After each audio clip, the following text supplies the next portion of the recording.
we say peace is upon the final messenger of God, Muhammad sallallahu alayhi wasallam. Peace be upon him. If I can have everyone's attention. How's everyone doing?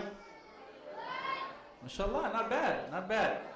On behalf of IIOC, that's the Islamic Institute of Orange County, I want to welcome you all tonight to our main event, which is our Journey to Islam series. As most of you know, we've been doing a series on many different people that have embraced Islam, that accepted Islam, to try to see some of the reasons of why they accepted Islam and some of the challenges and maybe the difficulty that they faced. Because we as a community need to educate ourselves and educate other people about this as well. It's a very beautiful thing that's happening with many people embracing Islam. But at the same time, we should have knowledge. We should have some type of an education on what it requires. What are the challenges that they face? So this is our main event today. Earlier we had halal taco night. So most of you, I think, were here. How many of you actually got food? If you can just raise your hand for me. Really high. Okay. So I do want to apologize. I know we ran out of food.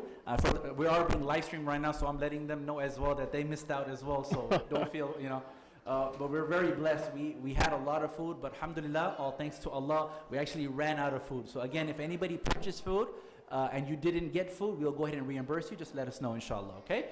But this is something I hope and I pray everyone enjoyed it. And one of the reasons of why we're doing this event is to show our community the diversity we have within our community.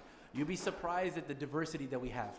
And so inshallah, today's plan is we're very honored and blessed. We have two of our new Muslim family members that recently accepted Islam. And they're going to talk about their journey to Islam, okay? And we have a series of questions that I'm going to ask both of them. And then at the end of our event, inshallah, we have an open question and answer session. So if you have any questions at all, I would encourage you, so you don't forget, go ahead and write it down. And at the end, we're going to have a volunteer that's going to line up right here in the center with the mic. So for you, if you want to ask your question, that will be the time and place to do so. As long as it's not a criticism towards the food, it's okay. Everybody awake? I just want to make sure everyone's all right. Okay. Secondly, we're very blessed that we have many of our non-Muslim neighbors, co-workers, family members that are here. So just by a show of hands, how many non-Muslim friends and neighbors do we have over here today, or family members? If you can just raise your hand for me, I would really appreciate it. All right. Just wanted to welcome you folks. And one of the promises we give is that you won't be taken hostage. May Allah bless you. I was just kidding. So I want to make sure. We're on camera, so I want to make sure, right? Spice things up with the salsa, inshallah, right?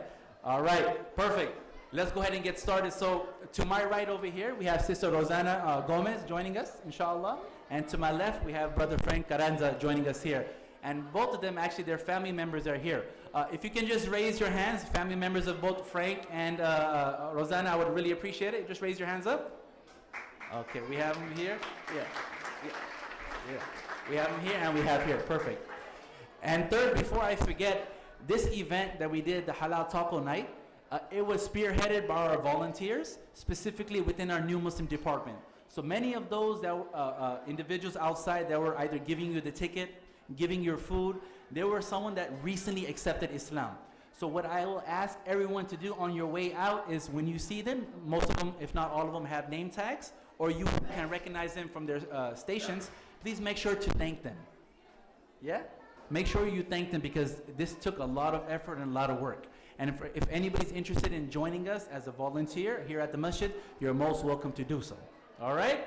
All right. So we're having a lot of people come in. I'm going to ask you if there's empty seats, if you guys can move up so we can have more people coming. And we have chairs on the outside as well. Volunteers, if you could just keep your eye on that, I would really appreciate it, inshallah. Tayyib, bismillah. We begin in the name of God. So I have a series of questions, and I hope this represents the number of questions that our community has as well. Frank, if it's okay, I'm going to start with you. We are being live streamed, so we want to make sure everyone can hear the audio as well. I would really appreciate it. May Allah bless you all. Okay, first question that I have, and I think many people have as well, just if you can lay a foundation down, can you tell us about your life before accepting Islam? What was your life? What did it consist of? And was it, tell us a little bit about that.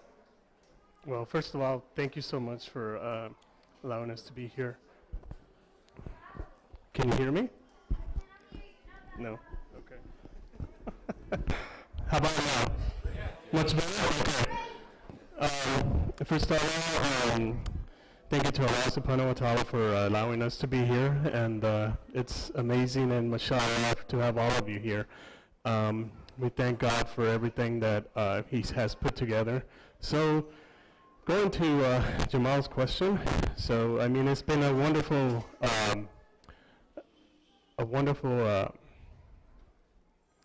transition. You know, I can probably say in that aspect, I grew up as a Catholic. That's how I was raised at the beginning. My mom and my dad actually raised me, and I went to the whole catechism as a child. Did my everything that I was supposed to do as a Catholic, and so I had the foundation that I was kind of pushed into that religion when I was first born. And then after that, when I turned 14 years old, I came to live with my grandmother here at the States. And that time, unfortunately, we had to go to Mexico to live when I was Catholic. And the reason being is because we were not in really strong finance stage at the time, so I had to kind of like go and transition myself to live back with my grandmother so that I could continue my studies here in the States. After that, my grandmother introduced me to Christianity, and that was back in the mid-90s when I was in high school. So in the midst of that, I was again pushed into a religion where I really didn't understand what Christianity was. As fact, also for being a Catholic, I really didn't know what Catholic or being a Christian was at the time. So with that being said, I kind of was doing my own research, my own questions to the different leaders from the different churches that I met. And I couldn't get the answers because in reality, when you are seeking God's love, you want to know exactly why are you praising Him and looking for Him. So I really had a lot of doubts when I was a Christian, and I still wanted to know more. So what I began to do was I kind of was dissecting the Bible on my own, kind of trying to pinpoint why were these books in the Old Testament and why was in the New Testament these other books, who were the different prophets in each category. So I really didn't understand why. And then I would ask the questions, and it was just kind of thrown into me, well, that's because it's just written there, and that's how it is. So I really didn't have a really good understanding or foundation of why I was a Christian. So I had to just continue with that. Throughout the years, I got married, and I share the same knowledge with my children. I just kind of introduced them into Christianity without even knowing exactly what I was teaching them. So with the time that I was kind of encountering, I met a friend. His name is Mirwais back. He was from Afghanistan, and I met him in the valley, and he kind of introduced me to Islam. He kind of told me, you know what? Let me go back a little bit. He was my professor at the DeVry University, and he was also my kind of like a mentor type of thing at the time when I had some questions in regards to Islam. But I was like, I don't know if that really is what I was looking for at the time. So that we're talking back in 2001. So I wanted to kind of get more information about that. So after that, I kind of did my own research in sense of Islam. Now, I'm going to pause you real quick. I have a question. So within the church, did you have a significant position? I know you mentioned you were you part of like the music there, or the chorus or something of that nature? Did you have, I remember you mentioning something like that previously when we spoke. Yes, so when I first arrived to Christianity here in '94, I became a teacher for the little kids. I used to give classes to the toddlers, and I did that for a year. And then after that, I transitioned myself into what's called the sound system. So I went ahead and I went to school to kind of learn more about music recording and stuff so that I could help the church a little bit more. So throughout the years, I went probably about 15 years of my life recording, and then I also learned how to play the wind instruments like a trombone, trumpet, and tuba, and so on. And I learned only that by ear. I really didn't know how to read music. I actually don't know how to read music. Everything Never was went by to ear. school or anything for that? Never. So all that I was able to read it just by ear. And I mean, with God's blessing and love, I was able to actually record a couple of albums with the church that I used to attend with. It was a lot of fun, but at the end of the day, there was always that question mark in my heart. There was always that emptiness in my heart, wondering, okay, I'm doing all this, I know I'm doing it for God, but what is the purpose? Why am I really doing all this? Why am I up here praising you? Okay, what is that I have to teach out of this? I am satisfying my own soul, my own body, my own self, but what am I going to give to others, like my children? Perfect, perfect. I appreciate that. Sister Rosanna, I'm going to throw that question over to you. Before that, just for the audience, so I know, may Allah bless you all and keep you all smiling. I know we have a lot of children and kids here. Just to make sure that everyone can kind of concentrate, I would ask if there are children in attendance that need a little bit of attention maybe outside, or if they're screaming or anything of that nature, I would ask you to please, if you can maybe go outside into the lobby or the play area, I would really appreciate, just to make sure that everyone can kindly concentrate, inshallah. May Allah bless you all. Sister Rosanna, I'm going to ask you the same question. Tell us about your, whatever you're comfortable with, your life before Islam, just so we understand a little bit of some context. Assalamu alaikum. My name is Rosanna. I am Mexican American. Have 4 children. I was baptized and raised Catholic.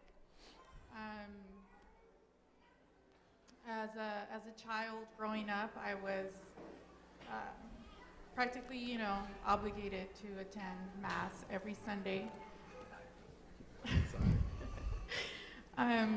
But there was really never that spiritual connection that we all, I believe we all look for in life.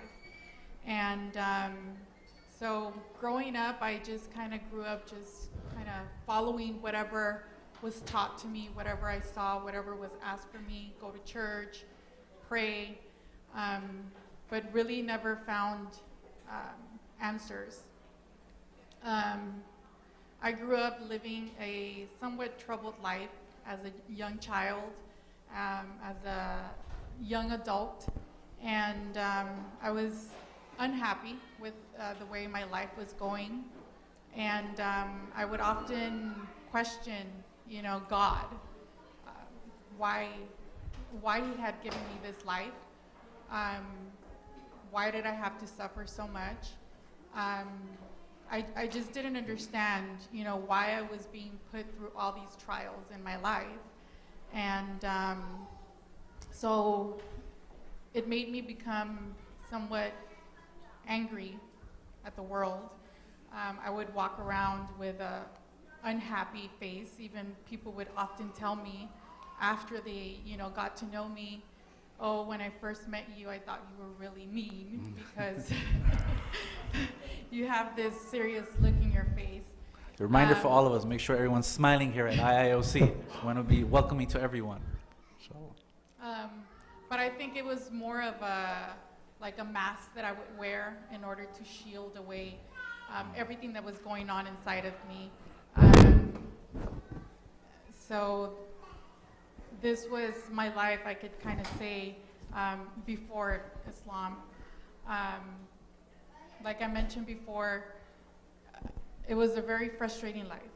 I would go to bed crying. Sometimes I would pray to God, sometimes I would question God, but really I wasn't doing anything to really, I can kind of say, deserve for Him to listen to me, because I wasn't committed to anything. It was more like, why? Always questions why. Why am I living this way? Would it be accurate to say you believed in a creator, but maybe you weren't following a specific way of life or religion? I always believed in God, and as a child I was taught in Catholic that, you know, there's God and then there's Jesus Christ, the Son of God. That's what I was taught. But I would often, I grew up confused. I grew up confused because I would hear people cry out to God, and then I would wonder, well, which God are you talking about? You know, some people would say God, some people would say Jesus Christ is God. So I always kind of So a sense of confusion when you're, as you're growing up. Yeah, I was confused, but I never really took the time to do my own research. I just kind of went with the flow. Okay. As a child, I was also exposed to the religion, Jehovah's Witness. I kind of put myself in the situation to kind of try to get to know Christianity, but nothing really stuck. There was always still the questions. Perfect. Okay. So I guess the second question, Frank, I'll ask you this question. And before that, just I want to do a short survey, if it's okay. How many people in here are maybe reverts or converts to Islam? Somebody new to Islam? If you can just raise your hand for me, I would really appreciate it. If you can raise them high, please. All right. So we have a good number of people that converted to Islam here. Okay. Perfect. Perfect. Frank, I'm going to ask you this next question. And Rosanna, I'll ask you the same question. What intrigued you about Islam? Like what, so now you have the lifestyle that you're coming from, you're part of the church, you're teaching, you know, you're in the music band, etc. What sparked that interest in Islam, in you, about Islam in you? And again, I know we can't do justice to it in like 20 minutes, but if you can maybe just, you know, do your best. Well, it was a beautiful spark, and I'm pretty sure that I can speak for everyone that has reverted from other religion to now to this beautiful religion we have as Islam. When I was a Christian, so I did my own research, like I was previously saying, and so I began to kind of like read the Quran on my own to try to figure out what it was about when my friend had introduced me to Islam. So what I did was I was kind of like comparing the Bible with the Quran at the time to try to kind of see, okay, what's the similarity we have, you know? But some of the answers, I will find them in the Quran. And that kind of caught my eye, you know? For a couple of years, I was just reading and just kind of studying it on my own to try to kind of see what Islam was about. And then it finally came into my heart, you know? It's just kind of like said, you know, this is actually what I've been looking for. The answer that I've been looking for in sense of that feeling where the truth is being told to you. And when I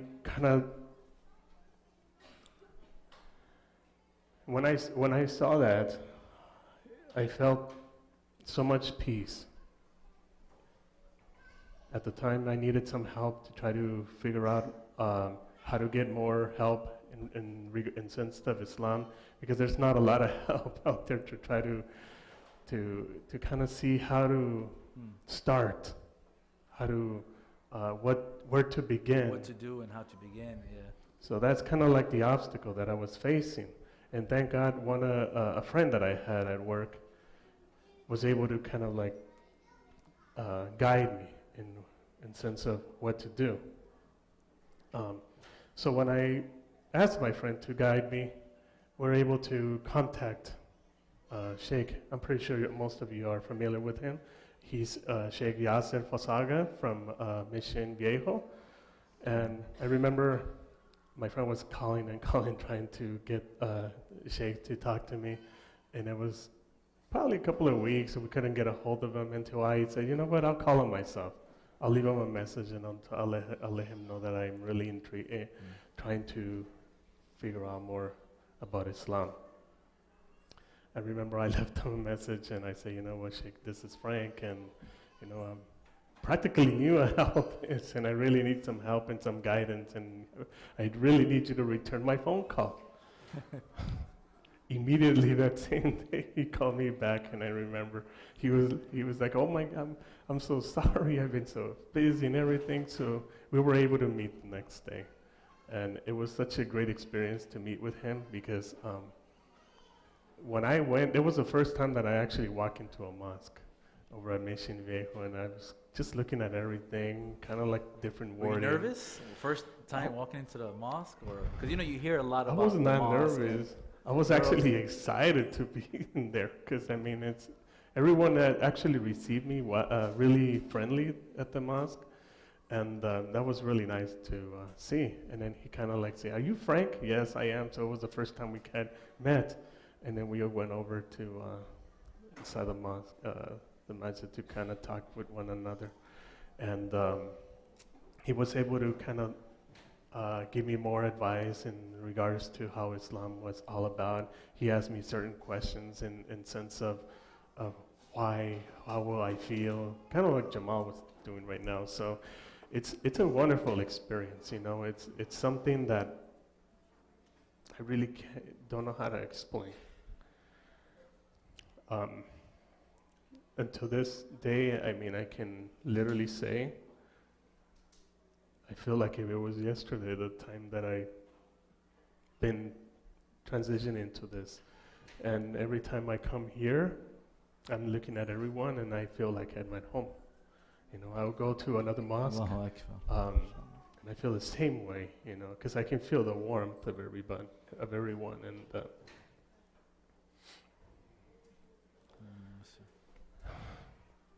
it's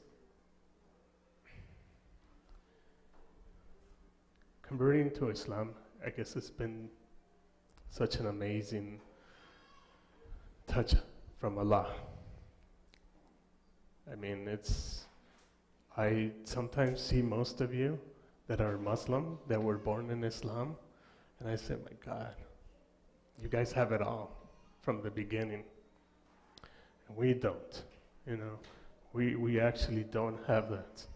And to walk in, to feel it, it feels amazing.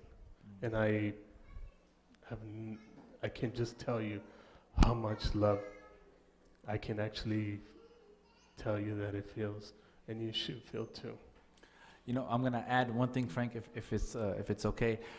You said something very profound, but I think all of us in attendance would rather ask you to pray for us, right?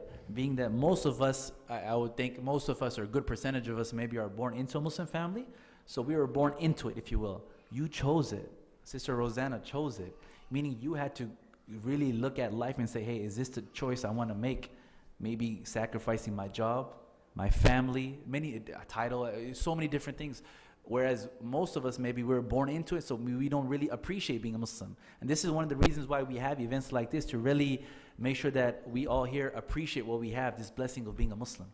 You really don't understand unless you sit down and you really contemplate about it, you know? So I want to thank you for that. I'm going to pause you real quick because I want to actually talk about your actual shahada, when you actually became a Muslim. But I want to ask Sister Rosanna if it's okay. What sparked your interest about this? Was it kind of similar to what Frank said, or was it way different? Or I take it way different. Yes, it was different. I actually was not looking for Islam. I was introduced through my sister. She took Shahada almost about a year and a half ago, and my sister and I were very close to each other. So everything we did together, going out, eating, everything together. She's the pilot, I'm the co-pilot. And all of a sudden I lost my pilot. She started, saying, oh, I'm gonna be going to the mosque and I can't go with you today. And I started to feel a little bit lonely, wondering, well, who am I gonna hang out with now? So I said to myself, well, if she doesn't come with me, then I guess I will have to go with her. So that's how I started to attend the mosque. First, I started attending just social events with her, with the sisters, and visiting the mosque. After that, I started attending the new Muslim class, the 101 classes. Again, just feeling very welcome all the time that I was here.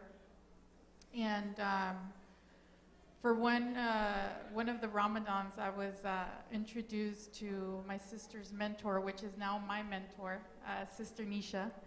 And I remember sitting across from her at the table and just looking at her pure smile. And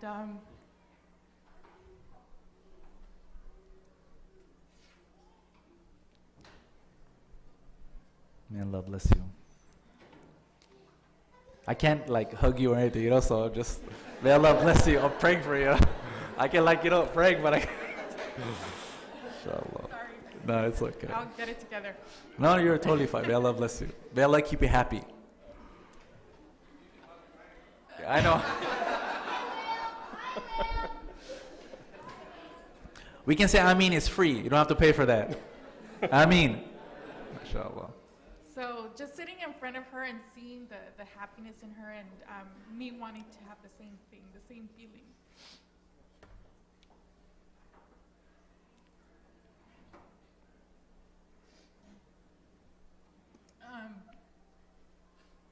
Wow.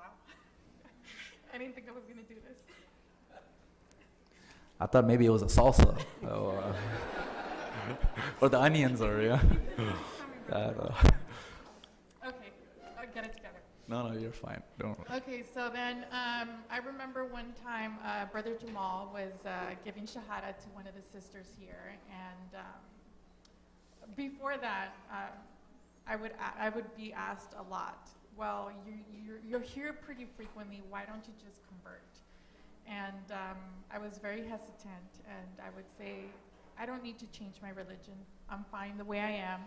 I believe that there's a God, and I feel that I'm a kind person, and I don't think there's a need for me to change my religion. And I remember that it was after class on Sunday, Brother Jamal was giving shahada to one of the sisters, and it really moved me seeing the sincereness in Brother Jamal, and I felt like, wow, you know, they have good intentions. These are good intentions. They don't mean bad, you know, for me. They want something good for me.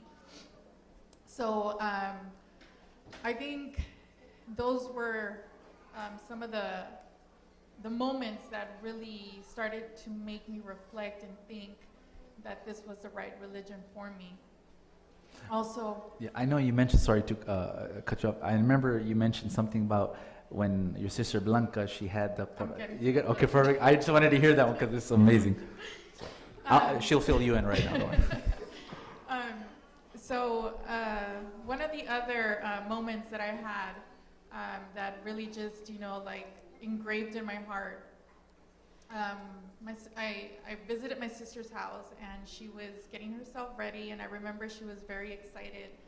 And she showed me a Quran that Sister Nisha had given to her as a gift. And I remember really admiring it, and I said, wow, this is a really beautiful book. And she said, go wash your hands. Your hands has to be really clean in order to touch this book. I said, okay, I washed my hands, and she said, okay, I'm gonna finish getting ready. And she left me with the book. She didn't ask me to read it or anything. I was just admiring the beauty of it. So I decided to open the Quran, and I started just, you know, glancing and kind of reading. And I came across chapter 2, verse 8 and 9, that kind of answered not my question, but what I have been denying to everybody.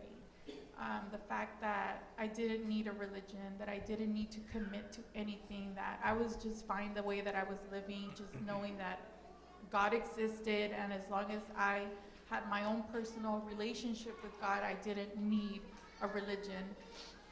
And I'm pretty sure everybody knows which verses these are, but I will go ahead and read them. It's chapter 2, verses 8 and 9. There are some who say, we believe in God and the last day, yet they are not believers. They seek to deceive God and the believers, but they only deceive themselves, though they do not realize it. And when I read this, I felt like it was just like, it was speaking to me. it was telling me what I kept on denying. And Did you just you randomly open it and that was, well, I or started at the beginning. okay, of got the, it, got it. yeah, and I read further, but this is what That just really, caught your this is what really caught my attention. Yeah. So that's how Islam was introduced into my life. Since we're here, take me through you actually becoming a Muslim, if you don't mind, like your actual declaration, your shahada. Take us through that, if you mind. And I want, the reason I'm asking for that is because, so, you know, maybe many of us in here were born Muslim, so you don't really understand. We might just take it for granted. But when you see someone that actually gives up everything for the sake of God to come to His way, and the challenges that they have to go through, the trials that they have to go through, you might, we hope that we appreciate it more, right? So if you can, if you don't mind, Sister Rosanna. Yes, of course. It was a very exciting moment for me when I made the decision. I told my sister, I said, you know what, I think I'm ready to you know, take Shahada, and I'm ready to commit to this religion. And she said, oh my God, wow, everybody's gonna be very happy. And I said, but don't tell anybody, I want it to be a surprise. So we were getting ready to have a bonfire at the beach. And I said, this is the day that I want to take Shahada. I felt like go big or go home. Yeah. I wanted everybody to kind of be there. And so I told my sister, the day came, and I told her I want to dress in white that day because to me it's like white is pure, and I wanted it to be a new beginning for me. So we went to the beach. We did the bonfire, and everybody was getting ready to do the sunset prayer. And that's when my sister notified Brother Jamal that I was going to take Shahada. And we decided to do it after the prayer. And my kids were there. I have 4 children, and my kids were there. My sister was there. All the sisters that I know from the mosque, and the brothers from the mosque were there. And we were surrounded also by strangers. People that were actually enjoying their evening were there too. But for me, it was like, I didn't care who was around me. This was my special moment. And so as the sun was setting, we went ahead and, you know, performed Shahada, and it was a very special moment. It was like it's like right on the beach, right? Like right actually on the beach. Right at the beach, in the open. You can hear the waves crashing. It was cold. It was really cold. It was a little bit windy, but it gave it a better effect. I can just say that. Like the beard was just flying this way. So it was a beautiful moment. Just kidding. Like Brother Jamal mentioned, for those of you that were born into Islam, I'm pretty sure that it's different. And I mean, all I can say that it was a very special evening, and that will always live in my heart and in my mind. It replays over and over again. If I can just add, when we were there, so we had this, and I'll talk about it in a few minutes, inshallah, or closer to the end. We have a lot of different social activities we do for our new Muslim department to make sure that they're part and parcel of our community, right? It's not just somebody becomes Muslim and, okay, Allahu Akbar, and then now, okay, learn everything by yourself. That's not how it should operate, and that's not how we operate here. You have to have a support system. So we have a support system here for a number of years. The moment somebody embraces Islam, they have a family, they have mentors teaching them how to pray, make wudu, things of this nature, but at the same time, to enjoy yourself, right? To have halal activities, things like that, to make sure the families come and so forth. And we're very excited. And Sister Rosanna mentioned her sister, Sister Blanca, also embraced Islam. This is about a year and a half before, right? You, Rosanna. Yeah. And she actually did it here at IIOC as well. And I'm not sure if you folks know, but they actually don't live in the Anaheim area or even close. They live like in the Inland Empire. So they commute here for our classes that we have.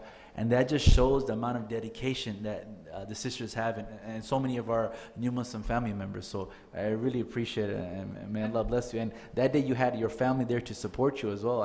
And obviously, I mean, they're not Muslim, but they respected your decision of becoming a Muslim, right? Yes. So, you know, that was just, for me, I know me personally, that was just really, really emotional to see that, you know. So Frank, I'm gonna pass it to you, if you don't mind. Can you, now you mentioned you were with Sheikh Yasser at the Mission Viejo Masjid, and Sheikh Yasser Fazaga is no stranger to our community here. He's been here for a number of years, a number of times over a period of a number of years. So you make an appointment with Sheikh Yasser, and then I think tell us about, I don't want to give the story away, but I remember it's very interesting. I know, it's a funny story actually, because I remember after weeks of talks and meetings and stuff, so I finally called Sheikh Yasser, you know. I'm ready to take Shahada, I told him. He says, oh, mashallah, that's wonderful.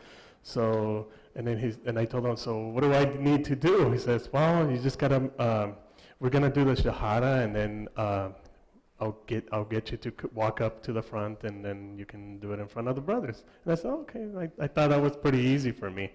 So I was like, what is the Shahada? I didn't know what a Shahada was. Oh, you're saying, what is a Shahada? You didn't know? I didn't know at the time what it was. You just had to do the S thing. So I asked him, so he kind of told me, wow, is this? And then I kind of, I was trying to memorize it. I remember I was trying to memorize the Shahada. But in the midst of everything, I was really happy because it was Ramadan when that was happening with me. I was experiencing my first Ramadan with everyone, not being a Muslim, just seeing everybody, how happy and everyone was. And I remember my friend again from work told me, you have to get some really nice clothes because you're gonna take Shahada. So, oh my God. So more to the plate. So, and then I remember I was looking trying to see what to wear and everything. I couldn't even think. I remember my mind was all over the place. And that morning, I was driving and I was trying to memorize the Shahada. Now, while I was driving, I was repeating, trying to memorize it. So by the time I got to the mosque, I had it all figured out. So as soon as I walk up, I go to the mosque, and I'm like, I don't know. Oh, you went blank? I went blank. And I told one of my brothers, I remember, Faizi, and I told him, Faizi, I can't remember the Shahada. Don't worry, Sheikh Yasser is going to help you. And I said, okay. So I walk in, I sit down, and I kind of sat all the way in the back, and all of a sudden the whole mosque is like filled that morning, because it's the last day of Ramadan. And wait. So this is the last day of Ramadan? Yeah, the last day of of taking your Shahada? Yes. Ah, okay. The last day of Ramadan. So I'm sitting down, and I said, I hope he does it after the service or something. And I see him walking in, and the first thing he went into the microphone and says, "Is Frank here?" I'm sitting all in the back. Paging Frank. Oh my God. And there I go. I have to walk to the front, and as I'm walking, I'm looking at the mosque. It's like super filled. And I was about to sit down. No, you're going to do Shahada right now. I was like, oh my God. So, okay. I was really excited that time. As soon as I walked up to the microphone, and he's like with me, he kind of whispers, don't worry, we're going to say it in Arabic, and then we're going to say it in English, so that way you don't get all nervous. And I thought, why didn't you tell me that? I've been practicing. Because you thought you had to memorize it. Yes. They didn't tell you. He didn't tell me that. And it's one of those practical jokes probably they were playing. So I felt more at peace. So then we put the microphone, and I remember I'm looking at all the brothers and sisters there. And the first thing that came to my mind, well, when I was about to do the declaration, is just, this is where I want to be. You know, I'm looking at I was looking at all of them, and I'm like, you guys have no idea what you have. This is what I've been looking for, you know. And as I'm saying the Shahada in Arabic, I'm repeating while Sheikh Yasser is saying it. I mean, of course, I'm going to break down. And I still remember like if it was yesterday. And then I said it in English, but you want to know something? When I was saying in Arabic, it sounds with more spice, you know. That's how we say it in our culture. With more spice, more energy, more love. It felt wonderful when I was saying the Shahada, because I was comparing it with the times that I was Catholic, when I was a Christian, and when I took Islam on my own. You know, I was not pushed. I was not born into it. It was actually something that grew in my heart for me to take. And when I took the Shahada and I said it that day, it's because it was born in here. And I want to tell you that I will do it in infinity times, again, over and over and over. Wow. You know, it's something that every time I talk about it I just relive that moment so much. And seeing my parents here,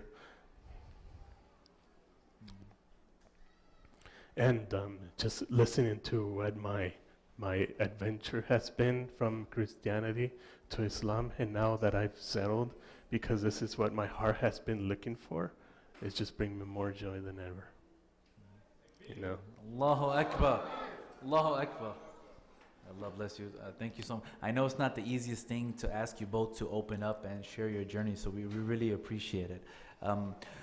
I know I'm having a lot of fun. I'm sure you guys are having a lot of fun, but I don't want to hold you guys too long. I know it is a Friday evening, so we'll be concluding very shortly. Just bear with us and stay with us. Just in closing, maybe in a minute or so, and again, I do apologize, but how is your life now after Islam, if you don't mind? So you before Islam, you mentioned it, you became a Muslim. Now it's been maybe a number of months since you become a Muslim. How is your life? Has your life changed? What keeps you busy now? What, if you don't mind, very quickly. Very quickly. I know I can. I apologize. It can't be too quick, but. Well, I can't really show you what has changed. I think it's inside what has changed. What I asked for so much when I broke down, when I said that I wanted that pure smile that Sister Nisha carried around, I think that's what I got. I have joy within myself. It's made me much more calm.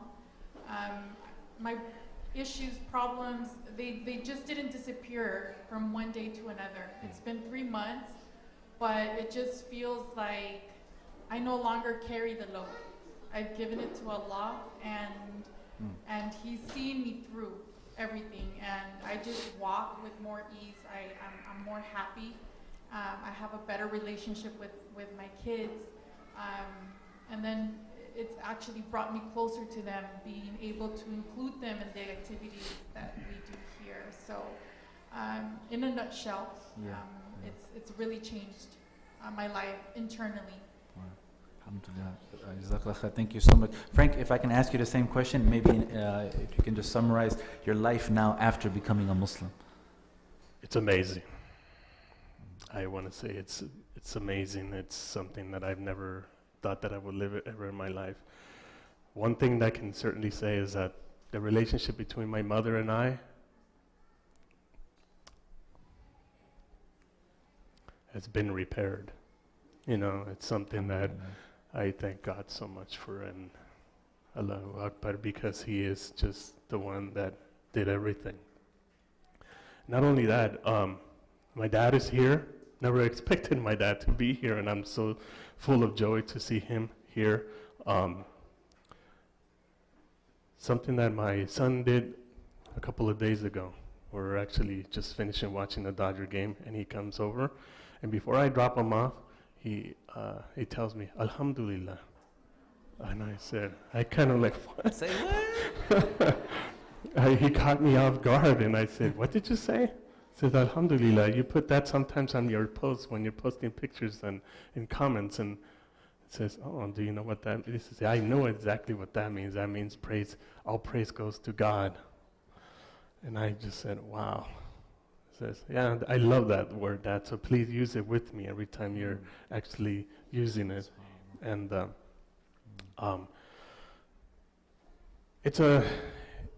I mean, I want to know more.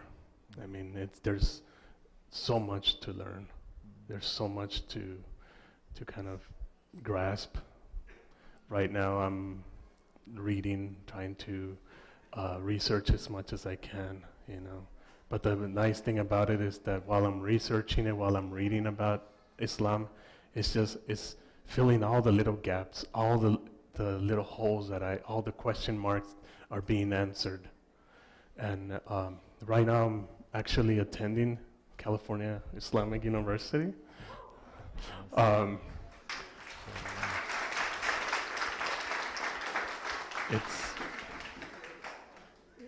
encourage all of you. The knowledge that I'm receiving at CIU, it's amazing. This is my 3rd semester. I'm actually taking 4 classes right now. I'm working full time. Not to brag, 2-hour drive back and forth. 2 hours, right? It takes me 2 hours every day to get to school. But I would not change it for a bit. You know, I have my wonderful brothers, wonderful sisters here from CIU too, that together we are in that amazing journey to learn more about Islam. Allah bless you. 2 hours is a long drive. I thought I had to drive, but wow. So, okay.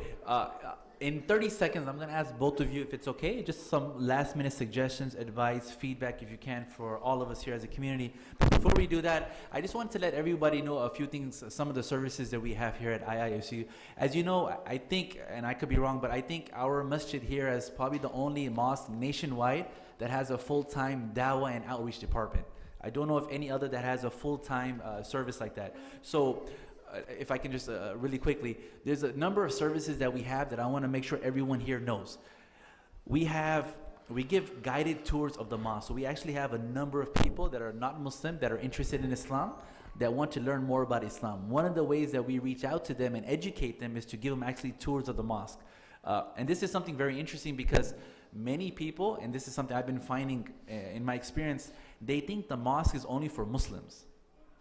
They don't know that it's open, that they can come in and observe and watch. So what I want everyone here to do, and this is being live streamed as well, if you're in different communities, you all have neighbors, you have co-workers, you might have family members, you might have friends that might not be Muslim.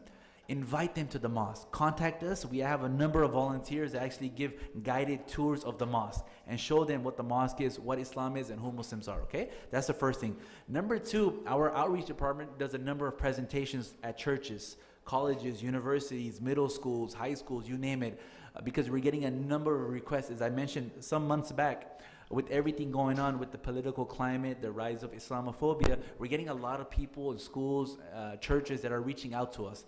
So if you want to join our outreach department, I would highly recommend you to do so. We have a table outside. You can just go ahead and sign your name up. We'll give you training, we'll help you out, etc., right? But just make sure if you're interested or you know someone that's interested that they'll sign up. Number 3, we have a number of free items outside. Free English translations of the Quran, a number of flyers about different topics about Islam, all outside. So if you have neighbors or co-workers, you want to make sure you give them something, right? And this is something very important for us here to do. And having said that, the table is outside. On your way out, if you're interested, please go ahead and sign up. We're going to have our outreach representatives there as well. So as we're closing, and it's hard for me to close because I think I'm having a lot of fun, and I think everyone else is, but maybe if you can summarize in a minute or 30 seconds, if you will, feedback, suggestions, advice, something that maybe we can learn as a community from maybe your journey or anybody else's journey. I did something in Christianity that benefited me a lot that I now do. It's being kind of like a missionary. What I mean is, talk about Islam to those that don't know anything about it. You know, when they come in here, let's greet them, you know, with that smile, with that energy of love that we receive from Allah. You know, let's just not be quiet, not be shy about just saying hi or salam alaikum to someone, you know, because the first impression is what the non-Muslims will receive. And we always want to portray our love towards them, you know. And there's a lot of them, especially at work. They all know that I'm Muslim, and they come and talk to me about it. Says, "Oh, Frank," my staff even reminds me that don't forget that you have to pray, you know, which is really nice because now they're asking, and I'm so intrigued to just share what Islam is about. Let's not lose that. All right, may Allah bless you. Sister Rosanna, if you can, if you have any advice or suggestions. Just touching on what he said, just continuing to welcome the people that are not familiar with the religion. I can speak for myself that if I wouldn't have felt as welcome as I did when I started attending here, I don't think that I would have been so ready as I was to take Shahada. I think the feeling that I felt every time that I walked in here just gave me the security that I was in the right place. So if I could just give one advice to the born Muslims or even the Congress, is just to continue to welcome, you know, the new Muslims that are just learning and the people that, you know, are interested in learning about Islam. May Allah bless you. With that, we have just a few minutes for questions. So if you have a question, if you can just raise your hand. I'm going to go ahead and just pass this mic around. Brother Fuad, I'm just going to pass it to him. If you have a question, I'll just ask you just to raise your hand high so he can come to you. If you don't have any questions, no worries. But if you do, just go ahead and raise your hands, please. We have one here, Fuad, if you don't mind. Yeah. And please, if you can, one thing, just keep the questions under 10 seconds, please. Because if it's longer than 10 or 15 seconds, then it's going to be like a statement, and you should be up here talking, but that's not the, you know. So if you can, just to respect everyone's time, just keep it under 10 seconds, please. Assalamualaikum and welcome aboard. My quick question is, I don't know if you guys do that right now, but if you care about somebody so much, do you guys invite them to Islam? Literally, whether they, like, you shared a little bit and you care about them, you approach them about it. I mean, I don't know, because sometimes the people that you really care about and you want to approach them directly, you know, like finding a match, like a marriage almost, like, you know how they are, they value morals, and this is like a match. Islam, you find a match for them. So I don't know if you shed light on that. So is it directed to anybody specifically? Oh, Frank or Rosanna, you guys want? Okay. I think by the way you portray yourself, I am not ever going to push anybody to Islam. In Christianity, that happened. In being a Catholic, it happened. But I think in Islam, there's no need. Because by the way we portray ourselves, by the way we share our love towards everyone, they ask you, why are you this way? Why are you that way? Why don't you do this? Why don't you do that? That's when I introduce Islam to that person. That's the best way. Inshallah. All right, questions? You want to raise it? Nobody has questions? They must be in like in a food slumber or something. Tacos must be really good. If there are no questions, then we're fine. Okay, perfect. So with that, we'll be here for a few minutes if anybody has any private questions. Also, again, I wanted to, a few things. Number one, just thank you all for taking time out and joining us here Friday evening for Halal Taco Night. I really appreciate it. Before everyone gets up, please just give me 1 minute. So we want to do this more in the future, so I hope you guys will support us and join us. And also, again, if you want to volunteer with us or in any capacity here at the mosque, just go ahead and sign up. Number two, I wanted to thank all the volunteers that help with this. Again, please understand, this was like a volunteer-led effort, and specifically from our new Muslim department. So when you see them with the name tags, please make sure on your way out you thank them. Number three, again, I want to thank all of our non-Muslim friends and guests and family members that came here. Frank's family, Rosanna's family here, a number of other people. Also, we have with us Sister Madison, and her parents are here for the first time. Folks, if you can just raise your hand for me, I would really appreciate it. Right, it's the first time they're here at the mosque. So I want to make sure that everybody takes time out and welcomes them, please, because they're our guests, and this is the first time they're coming, and we want to make sure that we greet them with open arms. So make sure we do that. Again, tables outside. I'm going to have everyone please help me. We have our volunteers as well. We're going to be, so again, the centerpieces and the decorations, they're for the mosque. So please, I know we would be giving it away if it was like a wedding or something, but we're not actually at a wedding, so I have to kind of turn it back in. So if somebody did take it just by mistake, if we can have them bring it back, that'll be great. And then we're going to put the tables and chairs away. If everyone can help me with that, I would really appreciate it. May Allah bless you all. Have a safe trip back home, and we will see you all very soon. Subhanakallahumma wa bihamdika ashhadu an la ilaha illa anta astaghfiruka wa atubu ilayk. Assalamu alaikum wa rahmatullahi wa barakatuh.